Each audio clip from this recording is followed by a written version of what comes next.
Aksi nyata penerapan budaya positif.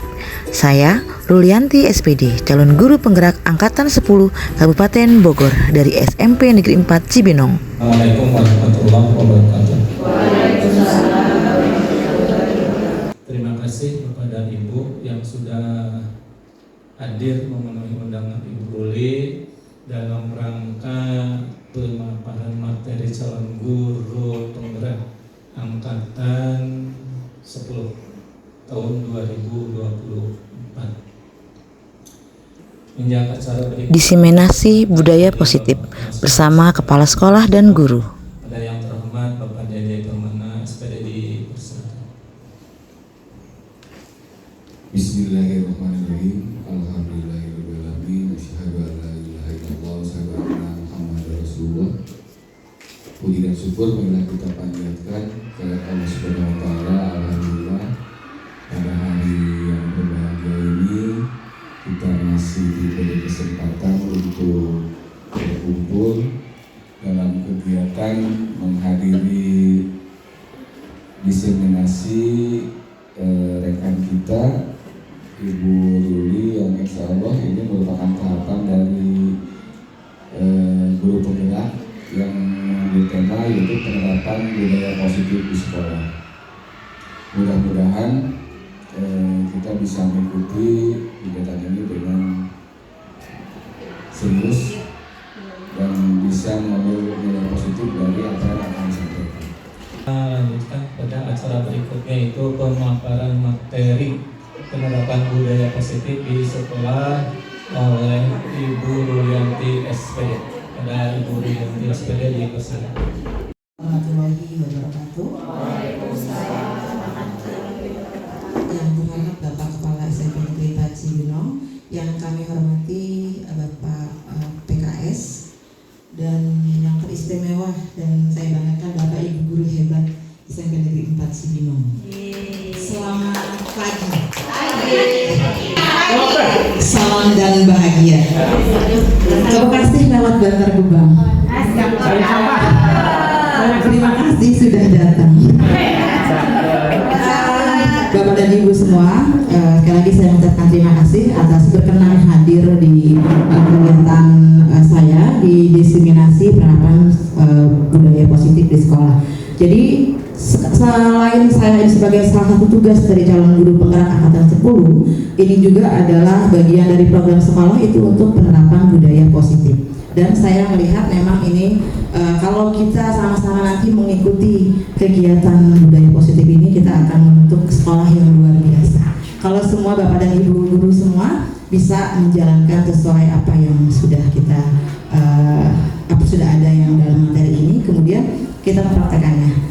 Tapi saya yakin walaupun belum kita saling berbagi seperti ini, saya yakin Bapak dan Ibu sudah menjalankan tugasnya seperti yang kita inginkan, seperti itu. Baik, Pak dan Ibu, sebelum saya memulai, saya yakin ini saya bukan menggurui ya, bukan mengajarkan, kita berbagi aja, kita sharing aja ya Bapak dan Ibu ya mengenai penerapan budaya positif di sekolah. Karena pada dasarnya kita semua pasti, setiap guru pasti punya berkewajiban untuk menerapkan budaya positif, bukan hanya tugas seorang guru penggerak. Saya yakin semua guru mempunyai nilai dan peran untuk menerapkan budaya positif di sekolah. Bapak dan Ibu, boleh saya bertanya? Kita saling berbagi pemahaman kita tentang budaya positif. Barangkali ada yang ingin menyampaikan seperti apa budaya positif itu? Silakan Bapak dan Ibu. Kebiasaan. Gimana Bu Nisa? Budaya, Ya. kebiasaan yang sering kebiasaan yang sering dilakukan. Yang baik. Positif berarti yang baik. Iya. Kita tepuk tangan untuk Bu. Ada lagi mungkin yang berbeda menyampaikannya? Silakan. Kita judulnya sharing ya, berbagi wawasan aja ya. Jadi kalau ada nanti yang ingin Bu Ruli misalnya menambahkan dari yang materi saya, dipersilahkan langsung silahkan. Baik, kita lanjut. Apa itu penerapan budaya positif? Sama yang dikemukakan Bu Nisa tadi ya, itu kebiasaan atau pembiasaan positif di sekolah yang diawali dengan pembiasaan disiplin positif. Jadi awalnya dengan adanya disiplin positif, baru kita akan mengetahui setelah berjalan berkesinambungan baru terjadi budaya positif. Jadi budaya positif itu adalah pembiasaan. Nah ini juga budaya positif ini juga dapat mendorong murid untuk mampu berpikir, bertindak dan mencipta sebagai proses memerdekakan dirinya, sehingga murid lebih mandiri dan bertanggung jawab. Nah untuk penanaman budaya positif atau kita berlanjut ke budaya positif, saya ingin meminta Bapak dan Ibu membayangkan misalnya Bu Verina dan Bu Elis. Bu Verina ini mengepalkan tangan, coba Bu kenalkan tangan. Elis sebagai ibu juga mengepalkan tangan. Di kepala atau semua boleh mencoba ya, saling mengepalkan tangan. Kemudian anggaplah di kepala tangan ada sesuatu yang berharga, ya. Satu orang berperan sebagai A, satu orang sebagai B. Bu Desi sama Bu Yeni A dan B. Bu Desi juga sama mempertahankan apa yang ada di tangan Bu Desi. Bu Yeni juga. Tapi saya sekarang itu Bu Yeni untuk menjadi B yang membujuk Bu Desi untuk membuka kepala tangannya. Silakan. Atau mau diperagakan misalnya? Atau Bu Yeni yang memegang, Bu Desi yang merayu atau membujuk? Boleh, di depan boleh, di depan boleh. Atau yang lain boleh, yang ingin tampil ke depan. Silakan. Rayu ya Bu ya. Mau di depan, mau di depan. Enak pasang di peragakan. Ayo di depan. Ayo, yang membujuk Bu Desi ya, yang merengek ya. Ini dia yang Oh ya, Bu Desi.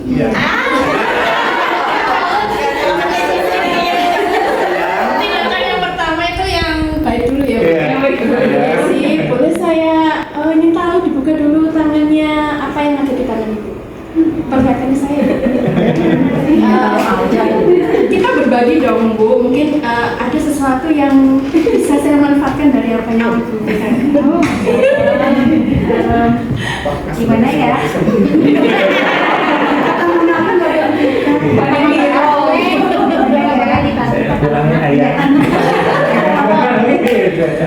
Kamu aman.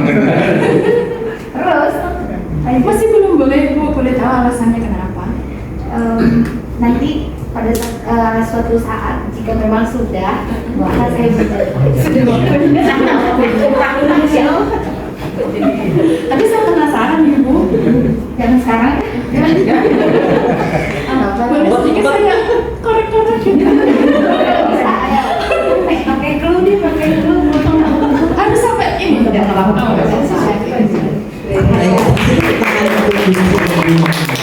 Saya ingin bertanya kepada penilaian teman-teman, kira-kira Bu Desi mau membuka atau tidak ya? Menurut kalau Bapak dan Ibu jadi Bu Desi, Bapak Ibu mau tidak membuka telapak tangannya? Tidak. Buat istri apa yang enggak ya? Buat Desi enggak. Itu nggak apa-apa, itu itunya Bu Anissa ya. Maksudnya kalau Pak Yang tegas tidak. Ya. Bu Desi sendiri gimana? Jika sudah ada waktunya sudah tepat akan saya bagikan. Baik. Itu artinya Bu Desi sedang mengontrol diri sendiri. Bu Desi tidak mau dikontrol oleh dia. Jadi kalau seperti Bu Nisa, tadi boleh untuk Besti apa? Berarti Bu Nisa dikontrol sama Besti.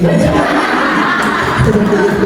Jadi intinya, ya, ini sebagai salah satu modal kita sebagai untuk menerapkan disiplin positif. Kita tidak terpengaruh oleh apapun. Jadi kontrol diri sendiri.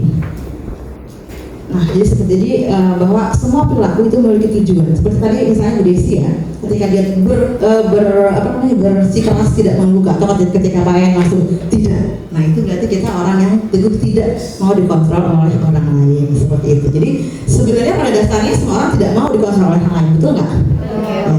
Nggak tahu kalau Bu Nisa, mungkin kalau ada bestinya Bu Nisa, silahkan ya. Bu Nisa gampang kita pengaruhi kan? Baik, selanjutnya.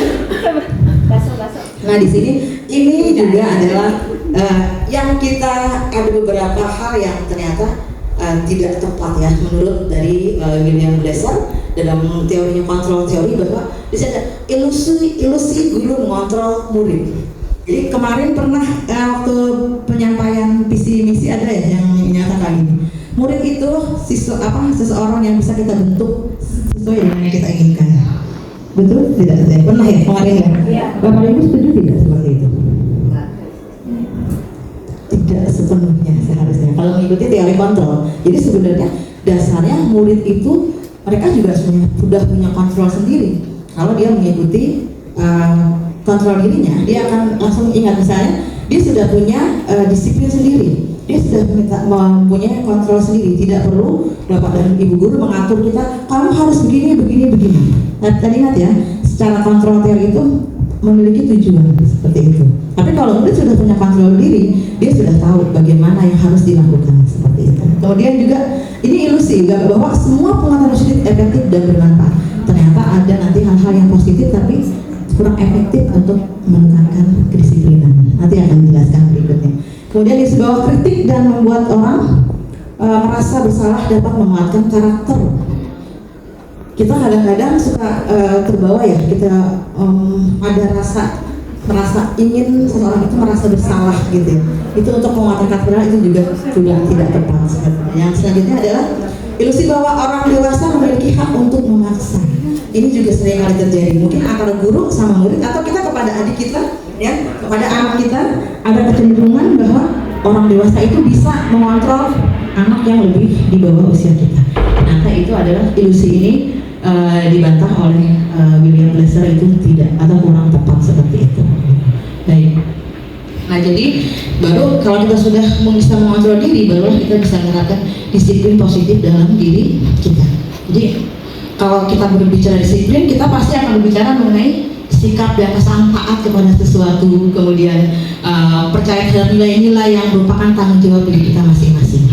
Itu pengertian disiplin secara umum ya. Tapi kalau menurut Ki Hajar Dewantara, malah disiplin itu adalah belajar. Salah satunya belajar mengontrol diri. Selanjutnya, nah ini jadi ada yaitu yang tadi ya Dian Gosen sama Ki Hajar Dewantara bahwa disiplin itu sebagai bentuk kontrol diri. Jadi yang sama yang tadi ya Bapak dan Ibu ya seperti itu. Jadi kalau kita sudah bisa mengontrol diri kita, apa yang akan kita lakukan, sikap kita seperti apa, maka kita bisa menerapkan disiplin seseorang dengan percaya kepada nilai-nilai kebajikan. Jadi kalau kita sudah, oh ternyata kalau saya jujur, maka saya akan seperti ini. Itu namanya kita sudah bisa mengontrol diri kita. Ketika kita berbuat salah, maka kita punya risiko seperti ini. Jadi antara disiplin dengan kontrol diri itu sangat erat kaitannya. Jadi awal dengan kontrol diri kita dulu seperti itu. Baik. Kalau nilai-nilai kebajikan tahu semua pasti Bapak Ibu ya. Apa saja nilai kebajikan? Sehari-hari yang kita jalankan. Menghargai, kejujuran, menghormati ya, seperti itu adalah nilai kebajikan. Jadi sifat-sifat positif ya dalam diri kita. Sifat positif dalam manusia itu adalah tujuan mulia yang ingin dicapai setiap individu. Tentunya kita mau ya. Dan saya yakin pasti Bapak dan Ibu punya nilai kebajikan yang unggulan lah untuk misalnya untuk kelas luar ini misalnya 85. Saya ingin menanamkan nilai kebajikan apa misalnya 85 seperti itu ya. Jadi seperti yang kemarin kita buat visi dan misi kan itu kita di sini di dalam kata-katanya itu mengandung ada nilai-nilai kebajikan, berakhlak mulia, kreatif dan sebagainya, menghargai, peduli sesama seperti itu. Nah di sini jadi kalau nilai-nilai kebajikan itu sudah ada, kita akan mengaitkan dengan motivasi intrinsik, motivasi dalam diri sendiri. Bagaimana ketika seseorang siswa itu apa motivasinya dia untuk melakukan sebuah kebajikan atau untuk menerapkan disiplin pada dirinya. Nah di sini dari kita memiliki kebajikan, ya kita memiliki disiplin, barulah kita akhirnya membentuk keyakinan kelas. Kita mengenal kemarin kesepakatan kelas ya, sebenarnya sama. Jadi kita sekarang menyebutnya adalah keyakinan kelas atau keyakinan sekolah. Tapi ini berlaku untuk jangka waktu yang lama. Kalau misalnya sekarang ini, saya bisa menerapkan Bapak dan Ibu untuk materi hari ini kita kesepakatan kelasnya apa?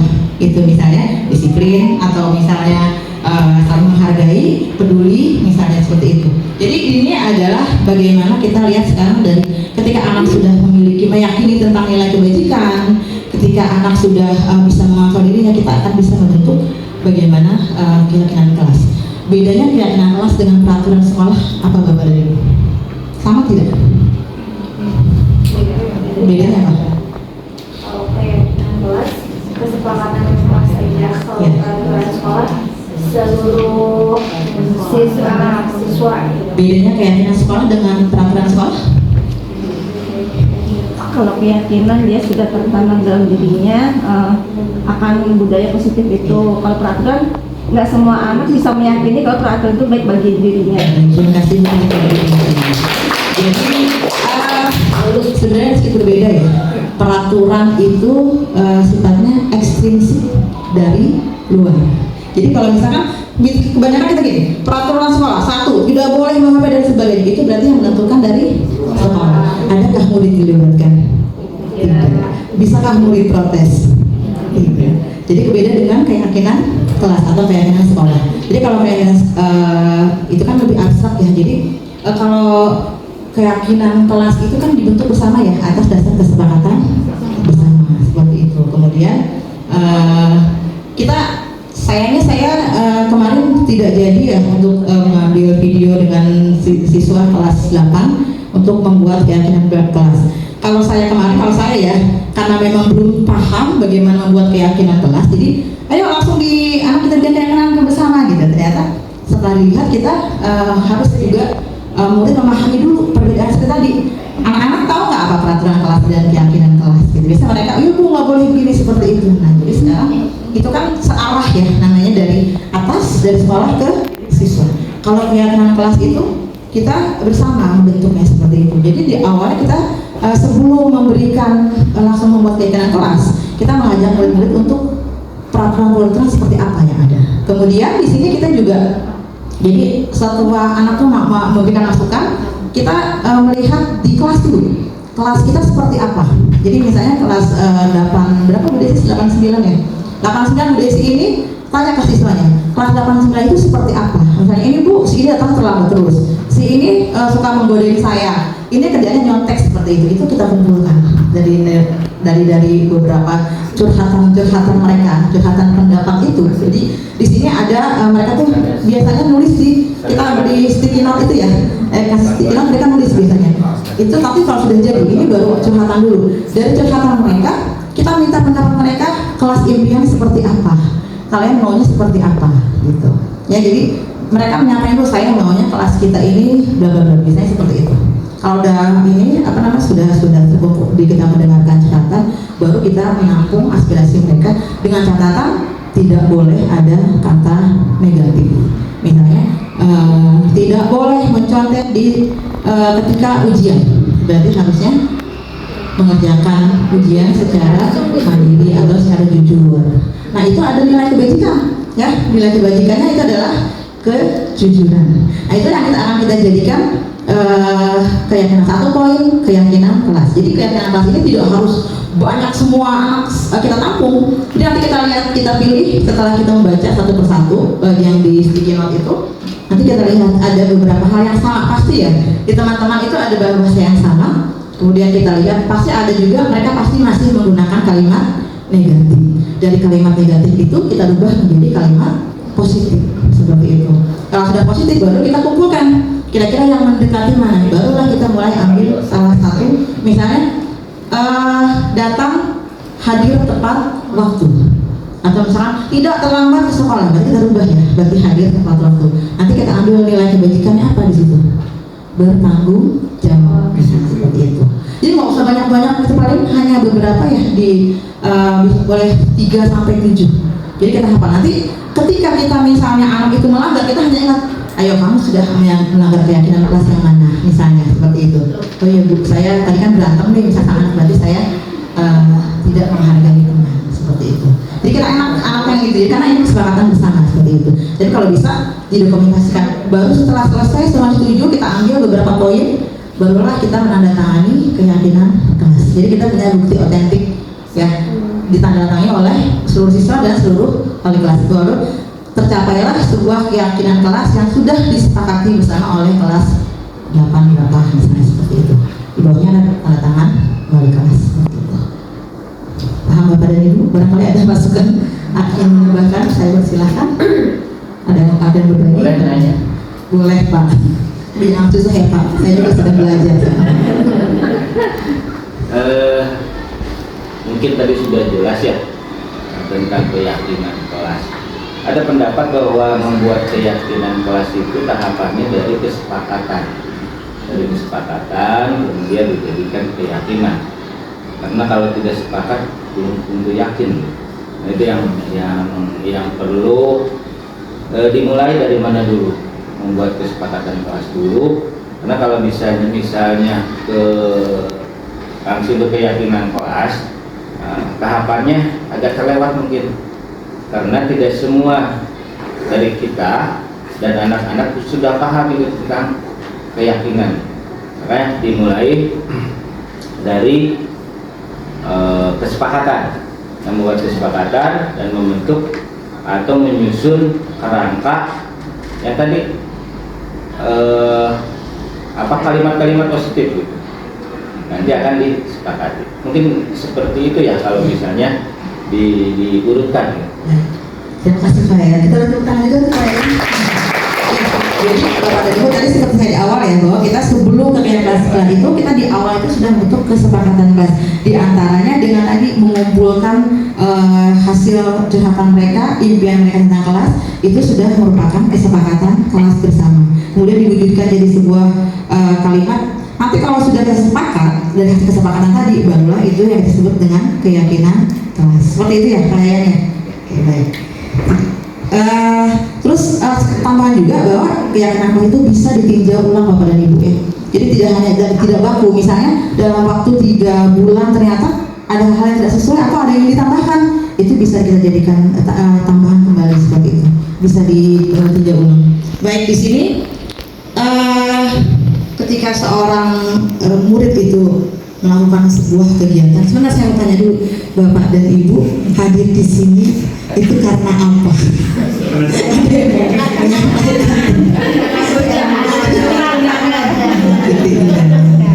Ada lagi yang lain? Ingin menambah ilmu pengetahuan. Jadi saya tidak menyalahkan ya, yang mau karena undangan, karena gak enak sama bapak misalnya, karena ada Pak Tono, karena ya sama gurunya saya nggak temenin lagi. Jadi ini ada beberapa teori motivasi ya. Ini juga berlaku sama murid Bapak dan Ibu, dan kita juga sama. Ketika kita hadir, Bu Nisa lah, saya ambil contoh, seorang pembina OSIS. Kenapa Bu Nisa mau pagi-pagi repot-repot membariskan siswa? Boleh saya bertanya Bu Nisa? Tanggung jawab. Iya. Ya. Bu Nisa yang saya tanya. Siapa tahu deh, ternyata Bu Nisa kata nggak enak sama Pak Amar. Seperti itu. Nanti saya ditegur sama Pak Amar gitu. Seperti itu Bu Nisa? Yang pertama. Enggak sih, Amar Pak, nggak pernah dengar. Baik, terima kasih Bu Nisa keterangan ya.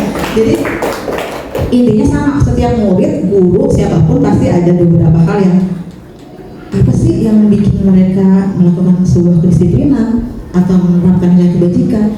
Ada satu untuk menghindari ketidaknyamanan atau hukuman. Bapak dan Ibu guru yang tidak hadir sebelum jam 7 maka akan dipanggil oleh Bapak kepala sekolah. Kan bisa seperti itu ya.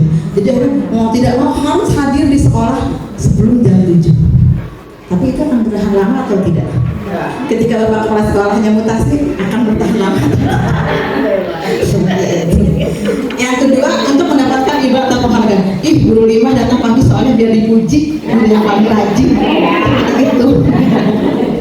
Kemudian yang ketiga, ini untuk menjadi orang yang mereka inginkan dan menghargai diri sendiri dengan nilai-nilai yang mereka percaya. Seperti ini yang ketiga, inilah yang akhirnya akan bertahan lama. Ya, nggak peduli siapa kepala sekolahnya, tidak peduli siapa kurikulumnya, tidak peduli orang lain. Saya mau datang pagi aja. Jadi sudah ada tanggung jawab dalam diri kita masing. Semoga kita bisa semuanya begitu ya Bapak dan Ibu ya. Sama, murid juga sama Bapak dan Ibu ya. Jadi murid juga seperti itu. Kita tidak menutup kemungkinan, pasti banyak murid yang supaya ada yang anak murid itu yang kelihatan, biar kelihatan sama ibu ini kelihatan rajin. Jadi pas pelajaran ini karena suka, akhirnya dia rajin. Tapi di pelajaran yang lain karena tidak suka dengan gurunya, jauh nilainya, misalnya seperti itu. Keaktifannya sudah seperti itu. Baik, lanjutkan. Nah, jadi ada tadi kita mengenal ya teori yang pertama yaitu mengenai hukuman dan konsekuensi. Jadi kalau hukuman itu bersifat satu arah, jadi guru yang memberikan hukuman, kemudian murid tidak bisa menolak, ya mau tidak mau dia, ya saya tidak pakai topi dan saya harus berbaris di depan lapangan, seperti itu. Kemudian bukan dari suatu kesepakatan. Ada nggak kesepakatan dulu? Karena kalau tidak pakai topi kita baris di depan. Pak Amar ada nggak seperti itu sebagai kesiswaan? Makanya saya kemarin minta dengan hormat kepada kesiswaan untuk dan timnya untuk hadir seperti itu. Baik. Kemudian tapi ada juga sebut dengan konsekuensi. Kalau konsekuensi ini sudah terencana, kita sudah tahu. Ketika saya begini saya akan seperti ini, seperti itu. Baik, Bapak dan Ibu, di sini saya akan mencoba menggali sedikit ya tentang pemahaman kita antara konsekuensi dan hukuman. Ada yang berani menjawab sendiri? Dikecilin. Di full screen, Sebelahnya ditutup. di full screen. Ini mesinnya ditutup. Sudah bisa ya semuanya? Kan nggak usah silakan dipelajari dulu. Ada yang nanti bisa menjawab sendiri ke depan? Yang pertama, kehilangan 10 menit jam istirahat untuk mengerjakan tugas karena terlambat datang dan tertinggal pelajaran selama 10 menit. Kemudian lari mengelilingi lapangan basket 2 kali karena terlambat hadir di sekolah. Ini Bapak tinggal menentukan mana yang konsekuensi, mana yang hukuman. Silakan. Ada 12 soal. Tadi sih mau 100 nih Bapak.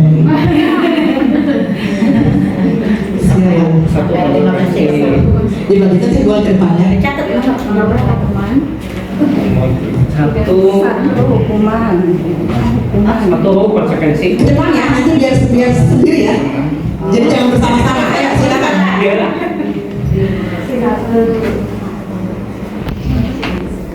Silakan. Toh bedanya ya. Jadi kalau hukuman satu arah dan secara mendadak. Kalau konsekuensi terencana dan bisa disetujui oleh murid dan guru. Seperti itu. Coba soalnya Lanjut. yang ke-17 nih. Ya 9. Oke. Atau mau jawab satu-satu? Iya. Tapi jangan barengan. Karena kan pemahamannya beda-beda. Oke, Bu Desi nomor 1 apa? Konsekuensi. Bapak dan Ibu yang lain setuju? Hukuman. Saya hukuman. Beda. Jawabannya adalah Hukuman. konsekuensi. Kenapa? Karena dia hilang 10 menit. Ya, mau dia harus mengganti 10 menit itu tidak bisa istirahat. Itu berasal dari gurunya apa dari dirinya sendiri? Nah, kalau itu sebuah kesepakatan. Nah, berarti kan kalau dua arah berarti konsekuensi. konsekuensi itu kesepakatan. Menyambung Bu Titi, karena tidak ada penjelasan. Itu berasal dari sendiri apa? Di situ berdasarkan kesepakatan. Itu baru maksudnya ke Tambahan. Sebenarnya sudah begitu. Di sekolah itu kan memang seperti ini. Jadi kalau kita ada hal seperti ini, seharusnya murid juga udah paham, ya. Mungkin di awal ketika membuat kegiatan kelas kita sudah sepakat seperti ini, gitu. Jadi jangan begitunya ke kalimatnya, kita fokusnya ke oh ya ini kita bisa melihat oh ini maksudnya. Tapi boleh juga beda pendapat. Karena begini, kalau hukuman itu cenderung tidak relevan dengan apa yang dikerjakan seperti itu. Kalau disepakati? Tidak, tetap Bu. Kalau kan sesuai dengan tadi yang tadi hukuman itu searah, tergantung gurunya. Jadi nggak sesuai, makanya seperti yang dikatakan oleh Bu Iswati kemarin. Diulang ke yang slide awal, yang Seperti ini. Nah, kalau misalnya bersifat satu arah. Ya, dengan konsekuensi itu berdasarkan kesepakatan atau yang sudah disepakati. Nah, poin-poin di situnya kan ada yang kalau hukuman jelas berarti yang menentukan ya seperti tadi lari 2 kali lapangan tanpa anak Tahu. Tapi kalau konsekuensi, kalau di sini sebelumnya sudah diinfokan, ya seperti tadi. Yang minggu depan tidak pakai topi, silakan berdiri dekat tiang bendera. Nah, berarti kan sudah dikomunikasikan. Nah, mungkin memang di slide awalnya begitu sih. Bahwa cuma mungkin untuk menjawab ke soalnya tadi nih. Nah, menjawab ke sini, perlu selain dari kesepakatan, ada hal yang menjadi pertimbangan untuk menjawab soal-soal ini adalah logikanya.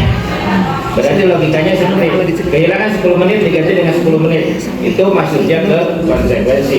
Karena hilang 10 menit jadi 10 menit. Walaupun di sini tidak dijelaskan, ada kesepakatan dulu. Tapi sebenarnya kalau konsekuensi harusnya ada kesepakatan awal.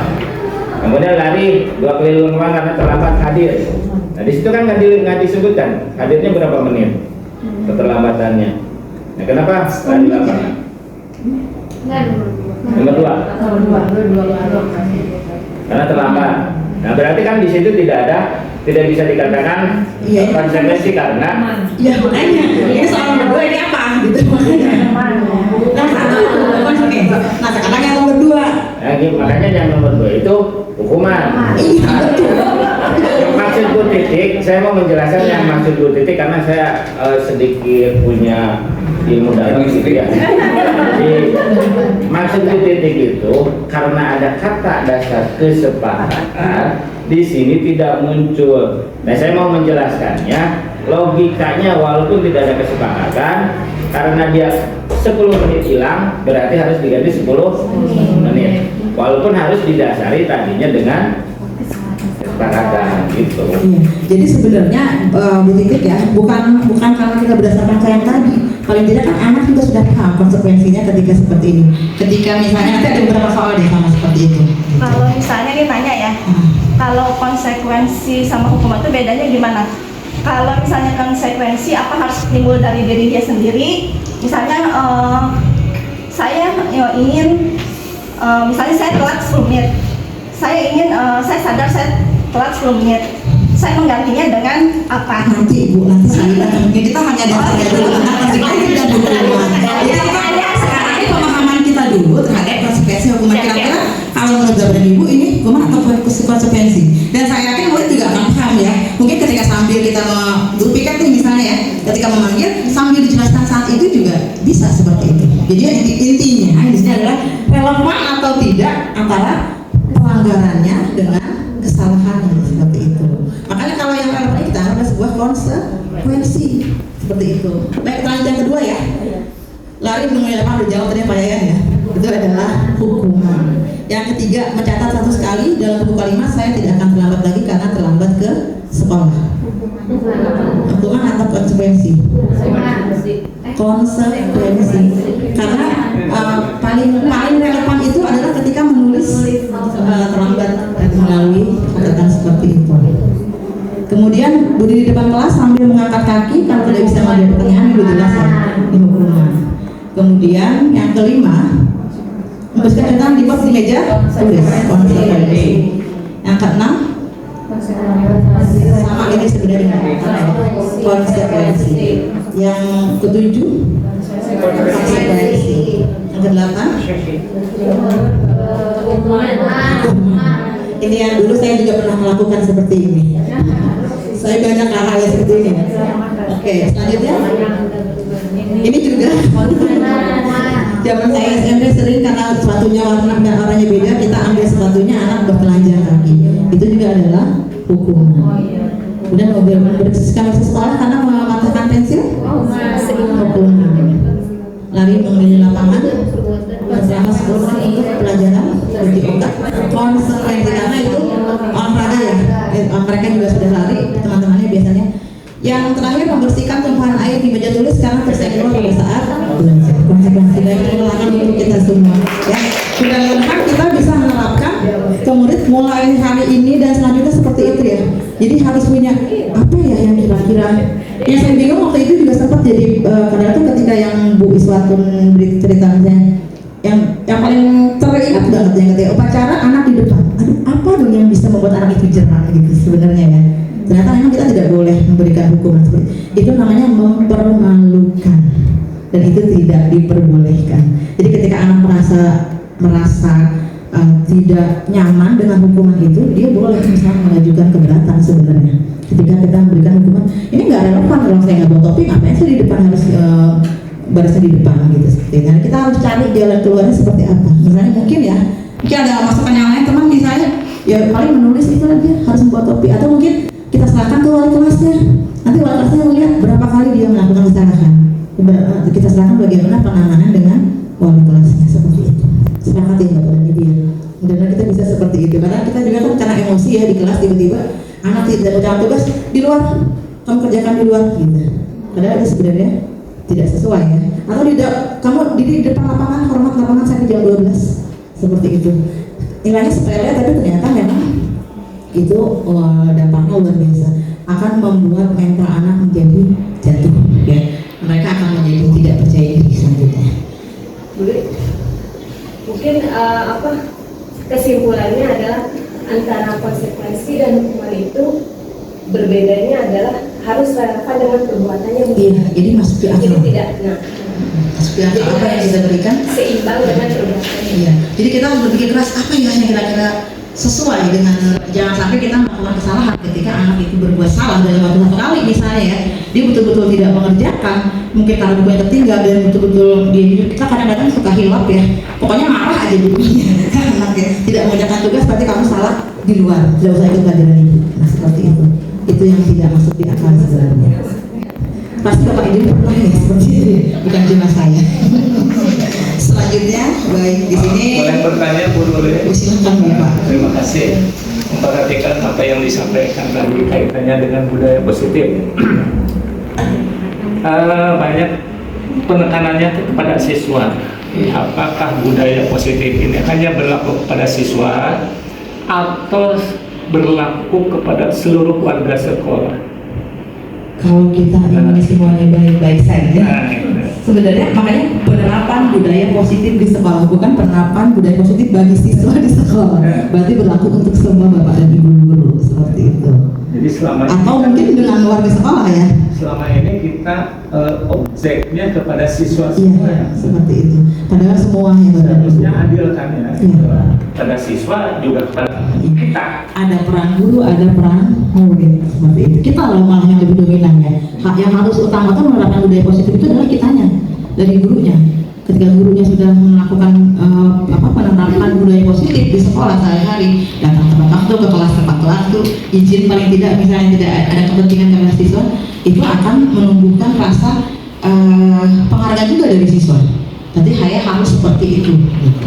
Malu ketika gurunya sudah hadir, anaknya di luar misalnya seperti itu. Ya Bapak dan Ibu ya. Jadi kita sama-sama berbagi ya. Saya juga sama, banyak sekali hal-hal yang masih kurang dari apa yang diharapkan seperti itu. Baik, baik. Sekarang begini, kita speaking dulu sebentar ya kepada Ibu ya. Tes itu aja, tes apa namanya? Konsentrasi deh ya. Oke. Coba konsentrasi.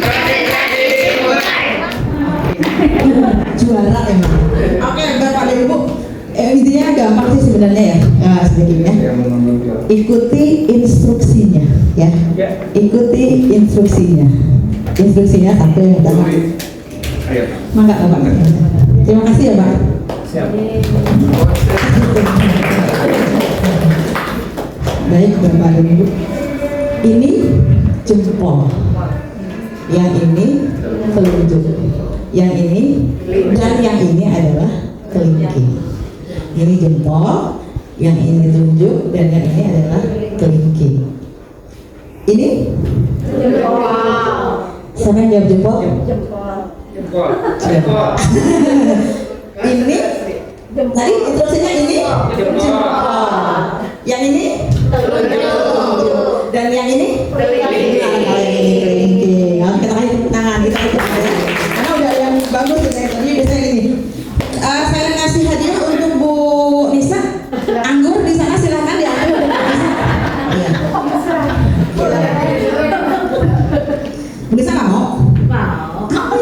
sebelum diambil sama Pak Tono. Baik, Bapak dan Ibu, ketika saya tadi Bu Nisa sudah menjawab dengan baik, ketika saya memberikan reward kepada Bu Nisa, Bapak dan Ibu perasaannya bagaimana? Ngiri ya? Iya. Suka nggak semuanya? Jujur, suka nggak semuanya? Enggak dikasih apa. Suka tidak dengan hal seperti itu? Tidak, kenapa?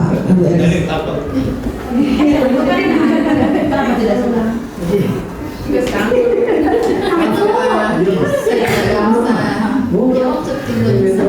Kenapa saya tidak bisa jawab seperti Bu Anissa? Tapi tetap nggak suka ya kalau Bu Anissa saya utamakan seperti itu. Bapak dan Ibu seperti dia nih tadi ya. Enggak, saya mirip seperti itu. Oh senang, luar biasa. Bestinya Bu Anissa berarti. Berarti Bapak dan Ibu itu adalah sebuah penghargaan ya. Tadi kan kita sebelum ke belakang dulu, ya di sini kita akan mempelajari satu lagi ini motivasi, hukuman, dan penghargaan. Kalau ini kan tadi kita sudah motivasi anak ya, kemudian kita mengenal hukuman dan konsekuensi. Kita mulai dari penghargaan. Bapak dan Ibu sering tidak melakukan penghargaan kepada siswa, memberikan hadiah. Bisa. Ada yang memberikan hadiah, memberikan coklat misalnya seperti itu, memberikan bintang seperti itu. Bu Tia sering ya? Di SD sering begitu ya? Sekarang kita lihat di sini, ternyata memberikan penghargaan itu adalah sebuah hukuman. Jadi saya juga bingung, bukannya pernah dengar ya? Sekitar beberapa tahun ke belakang ini ada kita harus memberikan reward kepada siswa sebagai bentuk penghargaan gitu. Ternyata kalau lihat dari teori-teorinya di sini, apalagi Alfikon dia telah membuat sebuah pengamatan, banyak hal yang semuanya bukan tidak baik ya.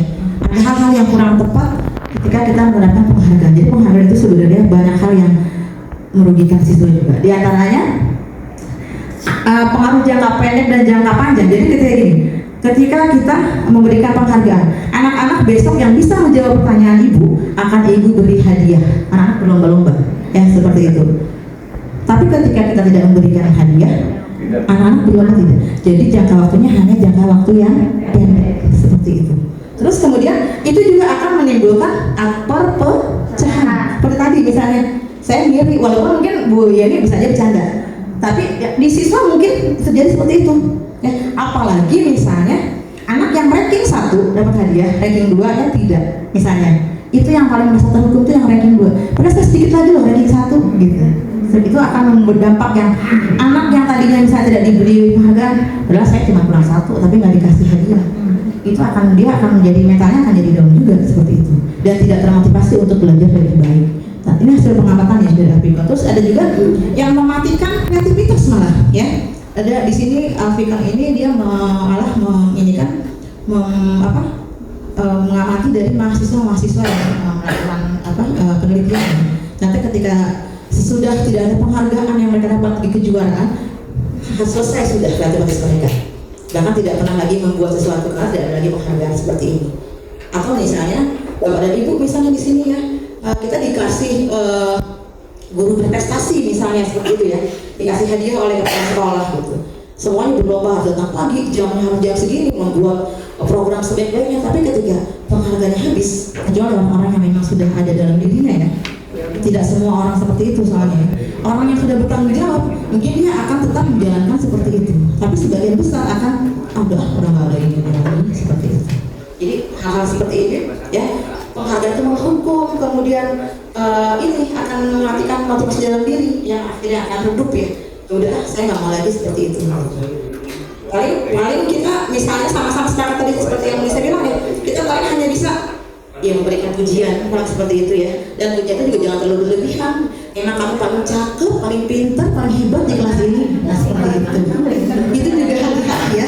Kata-kata seperti itu juga buat orang yang kan, ih bisa aja paling. Kan seperti itu ya. Jadi kalau memang serba salah juga ya. Ternyata kalau melihat teori seperti ini, kita harus seperti apa sih sebenarnya kita itu gitu ya. Katanya harus memberi penghargaan, tapi ternyata terlalu memberikan penghargaan juga itu tidak baik. Nah, seperti itu sebenarnya pujian itu juga sebenarnya adalah negatif ya sebenarnya. Kita yang selalu dipuji-puji tertinggi-tinggi sebaiknya menghindari seperti itu. Paham ya Bapak Ibu ya? Kita sama-sama paham deh gitu. Nah di sini ada 5 posisi kontrol ya Bapak dan Ibu. Jadi Bapak dan Ibu sebagai seorang guru yang mana Bapak dan Ibu salah bertindak?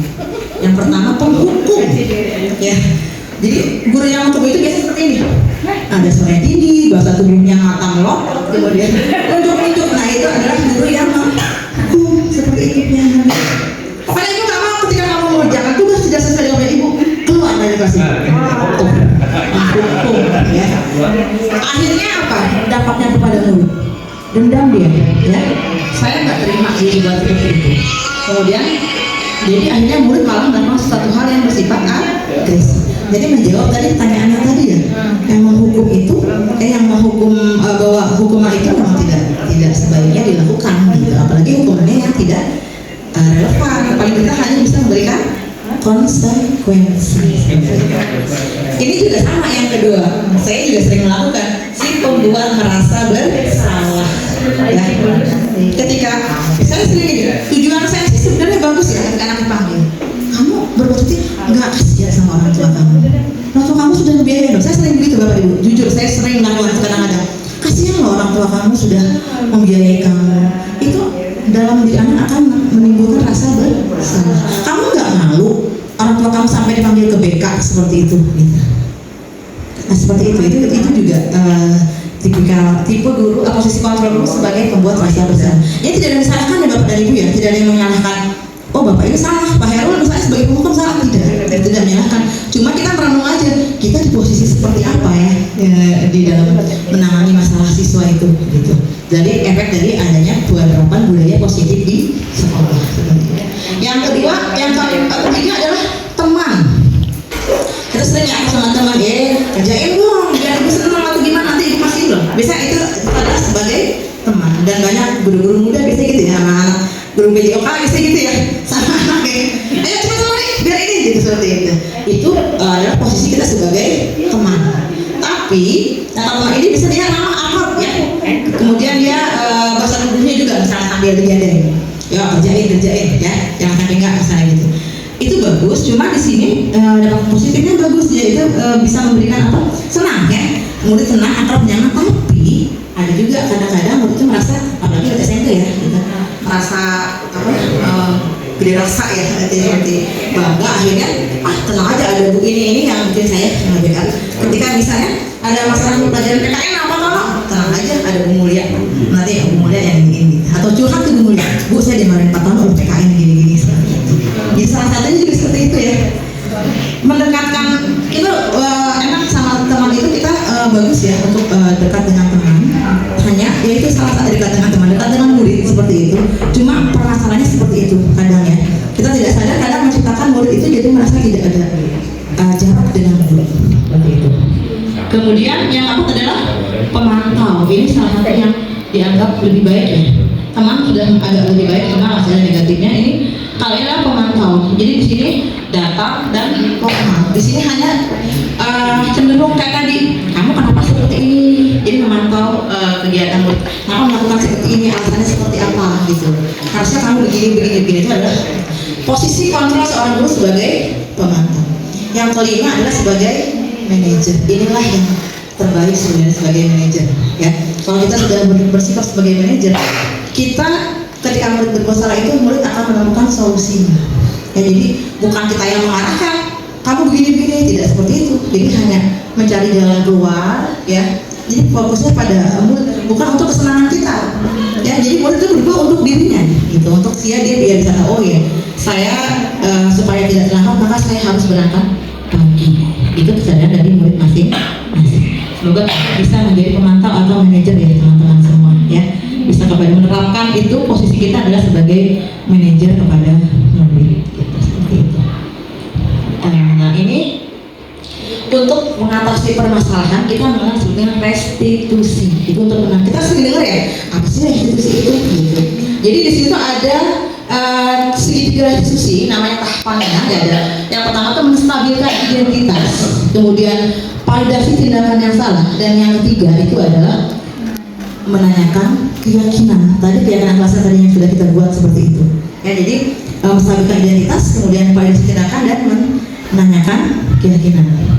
Misalnya ada kata-kata seperti ini, kamu kenapa melakukan itu, seluruh cara lebih efektif mendapatkan keuntungan seperti itu. Coba kita satu-satu ya kepada ibu ya. Nah ini, jadi ini kata-kata yang bisa kita pakai untuk kemudian untuk apa namanya, ketika menangani masalah siswa ya. Ini namanya menstabilkan, ini maaf ya karena datanya dari Canva jadi pas di PPT jadi begini belum diedit. Jadi misalnya berbuat salah itu tidak apa-apa, tidak ada manusia yang sempurna, kita membutuhkan awalnya seperti itu. Terus saya juga pernah melakukan kesalahan seperti itu, kita bisa menyelesaikan ini, kemudian Bapak Abu tidak tertarik mencari siapa yang salah, ingin mencari solusi dari permasalahan ini. Kamu berhak merasa begitu, atau kamu sedang menjadi teman yang baik buat diri sendiri.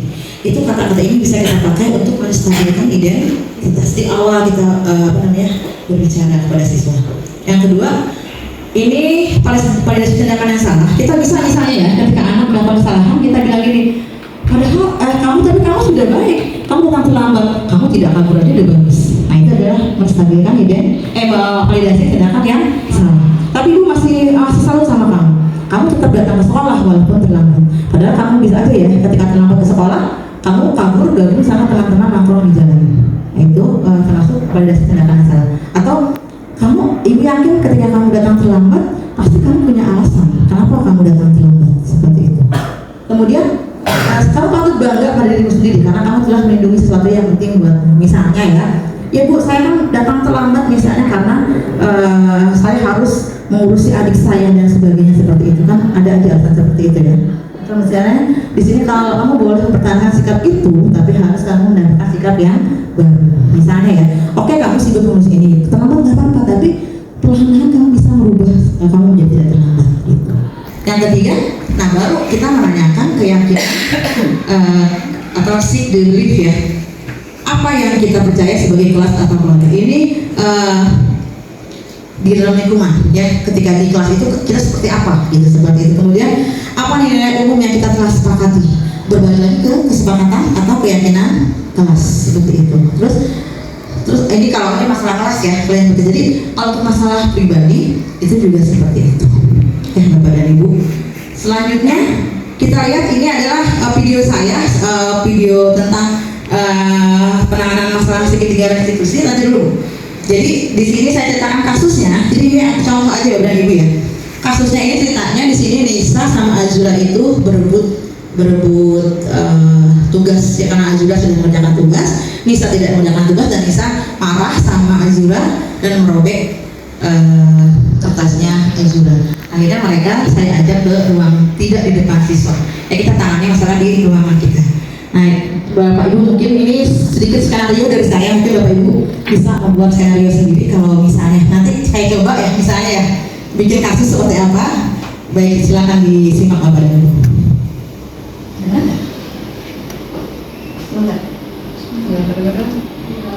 Lagi saya.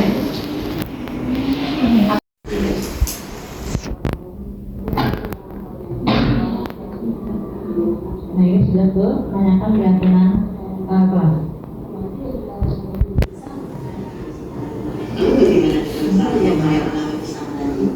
Saya seharusnya tugas Azura juga saya seharusnya menghargai sebagai Azura.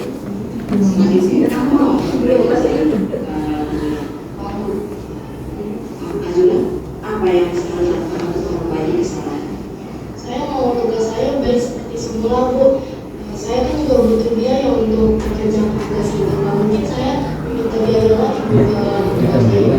Bagaimana Bisa mengasih kunci mau belajar teknologi sendiri bagus.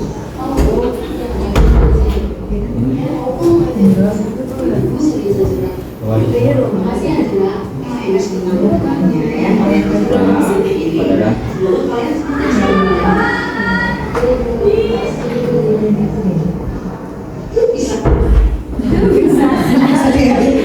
Baik, itu salah satu contoh ya Bapak dan Ibu ya untuk menangani masalah. Tapi seandainya kita banyak semua masalah siswa itu kita menggunakan segitiga restitusi akan terasa damai ya sekolah ini. Bisa Bapak dan Ibu?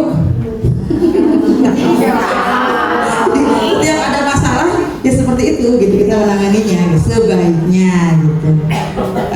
Baik, saya rasa cukup sudah pemaparan saya. Semoga bermanfaat ilmunya Bapak dan Ibu dan kita bisa amalkan dalam keseharian kita untuk menerapkan budaya positif di sekolah. Saya Nurianti, calon guru penggerak angkatan 10 Kabupaten Bogor. Terima kasih. Assalamualaikum, nama saya Bu Nisa. Alhamdulillah barusan telah menyimak tentang disiplin positif ya. Materi disampaikan oleh Bu Rulianti, CGP Angkatan 10. Menurut saya materi ini sangat relevan dengan kebiasaan kita sehari-hari di sekolah, khususnya bagaimana guru juga siswa semua yang ada di sekolah supaya bisa menumbuhkan budaya positif. Materinya oke, materinya jelas, pemaparannya juga menarik. Jadi saya sangat senang pertemuan hari ini. Semangat untuk Bu Ruli, semoga sukses untuk pertemuan-pertemuan selanjutnya. Terima kasih. Assalamualaikum warahmatullahi wabarakatuh. Perkenalkan, saya Arini, guru di SMP Negeri 4 Cibinong. Tadi saya sudah mengikuti kegiatan diseminasi yang dilaksanakan oleh Bu Ruli sebagai calon guru penggerak Angkatan 10 Kabupaten Bogor tentang penerapan budaya positif di sekolah. Setelah mendengarkan pemaparan dari Bu Ruli, banyak inspirasi yang saya dapatkan, banyak ilmu juga yang saya dapatkan, terutama tentang bagaimana kita mengontrol posisi kita sebagai seorang pendidik di sekolah. Pemaparan yang disampaikan oleh Bu Ruli juga sangat jelas dan mudah dimengerti, sehingga saya dapat dengan mudah memahami apa yang disampaikan oleh Bu Ruli. Semoga apa yang disampaikan oleh Bu Ruli bisa kita laksanakan di sekolah, bisa kita terapkan dalam kehidupan kita sehari-hari di sekolah. Terima kasih Bu Ruli atas ilmunya, semoga sukses dalam kegiatan pendidikan calon guru penggerak Angkatan 10 Kabupaten Bogor. Terima kasih.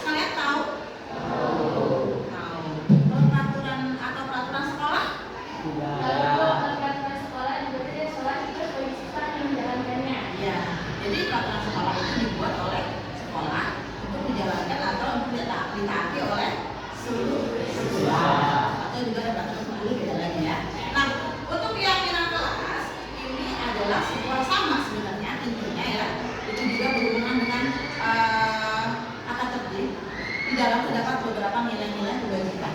Jadi keyakinan kelas ini dibuat oleh kita semua, tapi berdasarkan atas kesepakatan, ya, kesepakatan bersama.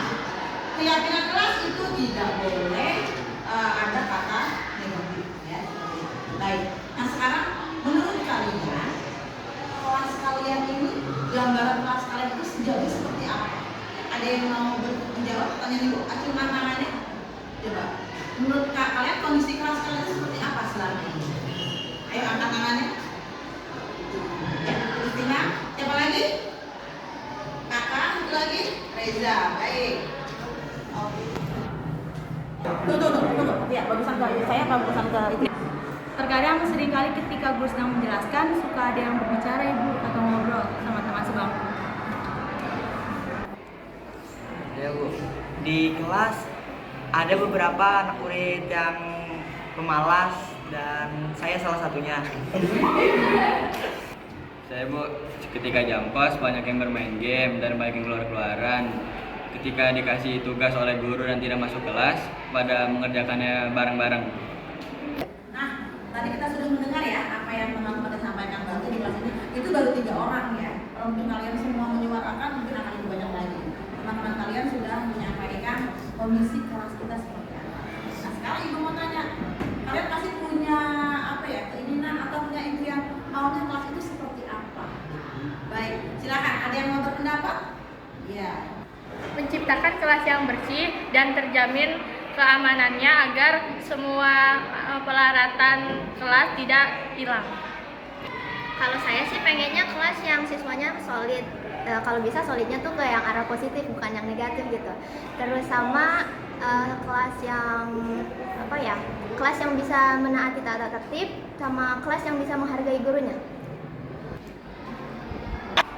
Kalau saya mengharapkan kelas yang siswanya disiplin, teratur, dan sopan. Oke, baik. Itu tadi pendapat teman-teman kalian ya yang ingin memiliki impian kelas itu seperti apa. Pasti semuanya ini kelasnya baik-baik aja ya semuanya ya. Nah, makanya Ibu akan mengajak kalian membuat sebuah keyakinan kelas. Jadi dari beberapa hal yang kalian inginkan, yang tidak boleh ya. Seperti apa kelas yang kalian minta? Ini kita buat keyakinan, kita nanti diminta pendapat kalian dituliskan dalam yang sticky note yang akan dibagikan ya. Jadi nanti dibagikan satu-satu, tulis apa yang kalian minta. Misalnya tidak mencontek atau tapi kalau bisa jangan pakai kalimat tidak ya, misalkan mengerjakan tugas dengan kemampuan sendiri-sendiri, misalnya datang tepat waktu, misalnya seperti itu ya. Jadi tulis apa yang kalian inginkan untuk membuat sebuah kelas yang ideal, sebuah kelas yang kalian inginkan. Nanti kita akan buat berdasarkan kesepakatan bersama, kita akan buat sebuah keyakinan kelas. Jadi dibagikan ya, silakan ditulis ya.